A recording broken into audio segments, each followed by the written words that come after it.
ഉണ്ണിയമ്മേ കുമ്പടി വന്നു. ചർച്ചയിൽ ഇന്ന് നമ്മളോടൊപ്പം ചേരുന്നത് CPM നിന്ന് KS അരുൺകുമാർ.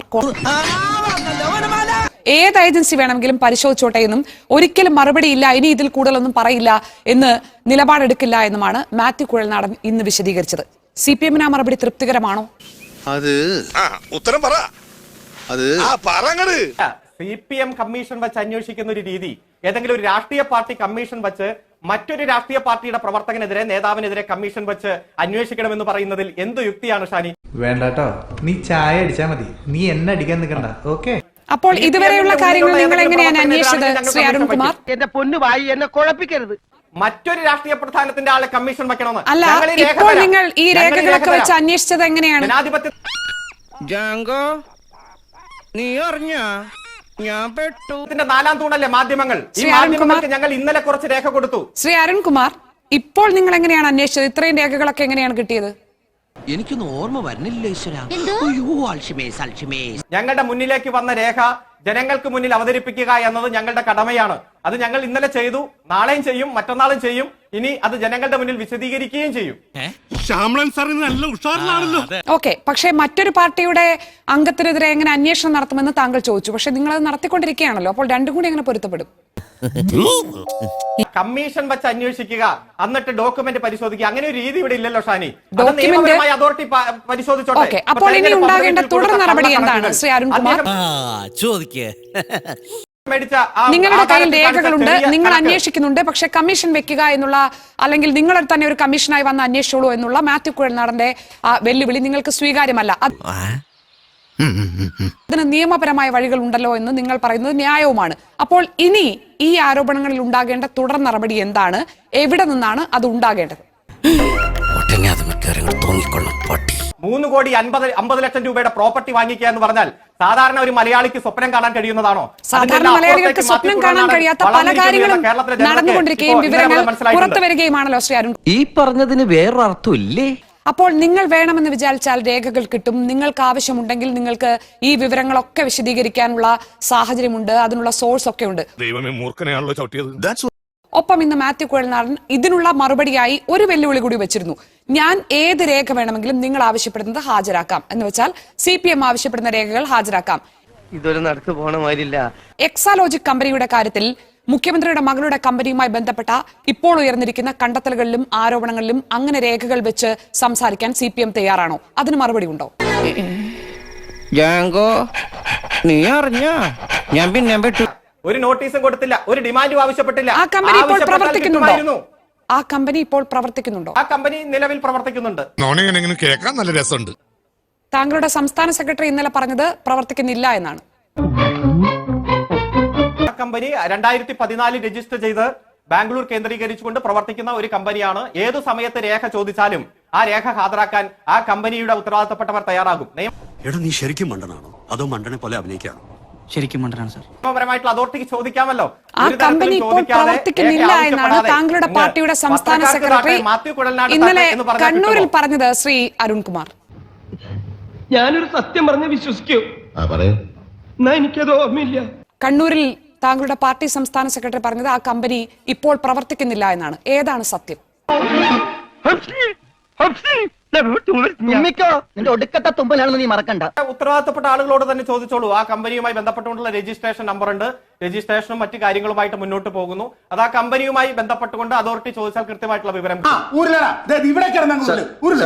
പാർട്ടിയുടെ നിലപാട് കൃത്യമായി വ്യക്തമാക്കിയിട്ടുണ്ട്. അത് നിങ്ങളെല്ലാം കഴിഞ്ഞ 8 ദിവസമായി ചർച്ച ചെയ്തിട്ടും അതിൽ വ്യക്തത കിട്ടുന്നില്ലെങ്കിൽ ഏത് വിഷയത്തിലാണ് നിങ്ങൾക്ക് അവ്യക്തതയുണ്ടെന്ന് ചോദിച്ചാൽ, ചൂണ്ടിക്കാണിച്ചാൽ ഞാനത് പറഞ്ഞത്.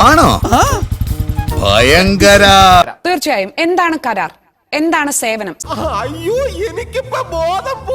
സേവനം കിട്ടിയിട്ടില്ല എന്ന് ആ സെറ്റിൽമെന്റ് ബോർഡിന്റെ ഉത്തരവിലുള്ളത് താങ്കൾ വായിച്ചിട്ടുണ്ടാകും എന്ന് എനിക്ക് ഉറപ്പാണ്. ഒരു സേവനവും ഉണ്ടായിട്ടില്ല എന്ന് ആ കമ്പനിയുടെ ഉടമയടക്കമുള്ളവർ മൊഴി കൊടുത്തു. ഇത് വടി കൊടുത്ത് അടി വാങ്ങുന്ന പരിപാടിയാണല്ലോ ബാബു. അടുത്ത ജീവനക്കാർ മൊഴി കൊടുത്തു. ബോർഡ് ഒടുവിൽ അത് ശരിവെക്കുകയും ആ ഇടപാട്, അതായത് സോഫ്റ്റ്വെയർ ചെലവിന് വേണ്ടി 1.25 കോടിയോളം രൂപ ചെലവാക്കിയെന്ന് CMRL കമ്പനിയുടെ വാദം തള്ളിക്കളയുകയും ചെയ്തു. ഇങ്ങനെ പോയാൽ സംഗതി കുഴയും. ശരി. അപ്പോൾ ഇപ്പോൾ ഇരുട്ടിൽ നിൽക്കുന്ന, കിട്ടിയിട്ടില്ല എന്ന് സെറ്റിൽമെന്റ് ബോർഡ് വിധിച്ചിരിക്കുന്ന സേവനം എന്താണ്? അവിടെ സേവനം കൊടുത്തില്ല എന്നല്ല, അവരുടെ ഒരു പ്രതീക്ഷയ്ക്കൊത്തുള്ള സേവനം, അത്ര ഉയർന്ന തലത്തിലുള്ള ഒരു സേവനം കിട്ടിയില്ല എന്ന് വെച്ച് അത്തരത്തിൽ ആ എഗ്രിമെന്റ് പ്രകാരം മുന്നോട്ട് പോകാതിരിക്കാൻ കഴിയുമോ? ഇറ പറയുന്ന നിനക്കില്ലേലും കേൾക്കുന്ന എനിക്കില്ലടാ ഒരു ചളുപ്പ്. ഓരോ അങ്ങനെയല്ലല്ലോ ശ്രീ അരുൺകുമാർ. താങ്കൾ അത് മുഴുവൻ വായിച്ചിട്ടുണ്ടാകും എന്ന് എനിക്ക് ഉറപ്പാണ്. അതിനകത്ത് ഈ പറഞ്ഞ ആളുകൾ മാത്രമല്ലല്ലോ ആ പണി പിന്നെയും പാളി. കമ്പനിയുടെ IT വിഭാഗം കൈകാര്യം ചെയ്യുന്ന NC ചന്ദ്രശേഖരന്റെ മൊഴി ഉദ്ധരിക്കുന്നുണ്ട്. ആ കമ്പനിയിലെ സീനിയർ IT ഓഫീസർ അഞ്ജു കുര്യന്റെ മൊഴി ഉദ്ധരിക്കുന്നുണ്ട്. അവിടുത്തെ IT ഡിപ്പാർട്ട്മെന്റ് അറിയാതെ അവിടെ IT സേവനം കൊടുത്തിരുന്നു എന്ന് CPM-നെ പോലെയുള്ള ഒരു പാർട്ടി വാദിച്ച് അപഹാസ്യരാകേണ്ട കാര്യമുണ്ടോ? ആ കമ്പനിക്ക് പറയാൻ കഴിയാത്തൊരു കാര്യം CPM-ന് എങ്ങനെയാണ് സ്ഥാപിക്കാൻ കഴിയുന്നത്? CMRL-ന് അവിടെ സ്ഥാപിക്കാൻ പറ്റുന്നില്ല, ഞങ്ങളുടെ കമ്പനിക്ക് ഇവർ എന്തെങ്കിലും സേവനം നൽകിയിരുന്നു എന്ന്. CMRL-ന് അതിനൊരു തെളിവും പറയാൻ പറ്റുന്നില്ല. എവിടെ പോണു? തൊണ്ട വെള്ളം കുടിക്കണം. താങ്കൾ പറഞ്ഞ മൊഴികളും അതോടൊപ്പം ഇൻകം ടാക്സ് ഡിപ്പാർട്ട്മെന്റിൽ വർക്ക് ചെയ്തിരുന്ന ആളുകളുടെ മൊഴികളും അവിടെ വ്യക്തമാണ്. CPM-ന് പിന്നെ എങ്ങനെ അറിയാം? CMRL-ന് കിട്ടാത്ത സേവനം CPM-ന് എങ്ങനെ കിട്ടി? അതല്ല ഉദ്ദേശം, ഞാൻ ശ്രീ മാത്യു കുഴൽനാടനെ വെല്ലുവിളിക്കുന്നു. മാത്യു കുഴൽനാടിന്റെ ഭാര്യ കുറെ വർഷങ്ങളായി ജുഡീഷ്യൽ ഓഫീസർ ഈ ബഹുമാനപ്പെട്ട കേരള ഹൈക്കോടതിക്ക് കൊടുത്ത ആ ഇൻകത്തിന്റെ വരുമാനത്തിന്റെ എന്തോ അലമ്പുണ്ടാക്കാൻ വന്നിരിക്കുക. അതെ, അസറ്റിന്റെ കണക്കിൽ ഈ മാത്യു കുഴൽനാടൻ ആർജിച്ചിരിക്കുന്ന കഴിഞ്ഞ 6-7 വർഷത്തെ ഈ വലിയ തരത്തിലുള്ള കോടിക്കണക്കിന് രൂപയുടെ സ്വത്തുണ്ടോ എന്ന് അദ്ദേഹം പറയണം.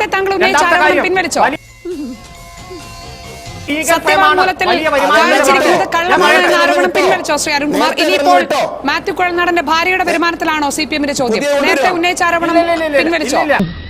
ഒരു കയ്യബദ്ധം നാറ്റുകരുത്. എന്തുകൊണ്ടാണ് മുഖ്യമന്ത്രിയോ പൊതുമരാമത്ത് മന്ത്രിയോ ആ മര്യാദ കാണിക്കാത്തത്? ശ്രീ മാത്യു കുഴൽനാടൻ, അദ്ദേഹത്തിന്റെ ഭാര്യ ജുഡീഷ്യൽ ഓഫീസർ, ഓരോ വർഷവും ഹൈക്കോടതിയിൽ കൊടുക്കുന്ന അസറ്റ് ഉണ്ട്, ഭർത്താവിന്റെ കുടുംബത്തിന്റെ അസറ്റ്. എന്നിട്ട് അതൊന്ന് പുറത്തുവിട്ടാൽ ഈ എല്ലാ സംശയവും തീരും. ഞാൻ മാത്യു കുഴൽനാടനെ വെല്ലുവിളിക്കുന്നു, ആ ഓരോ വർഷവും ഹൈക്കോടതിയിൽ കൊടുക്കുന്ന റിപ്പോർട്ടിന്റെ കോപ്പി പുറത്തുവിടാൻ തയ്യാറാണോ എന്ന്. ആവേശം കൊണ്ട് ഓരോന്ന് വിളിച്ചു പറയും തടിയേടാക്കണ്ട, പണിയെടുക്കാതെ ജീവിക്കാൻ നോക്ക്. ഞാൻ പറഞ്ഞല്ലോ, കൃത്യമായി മറുപടി പറഞ്ഞല്ലോ.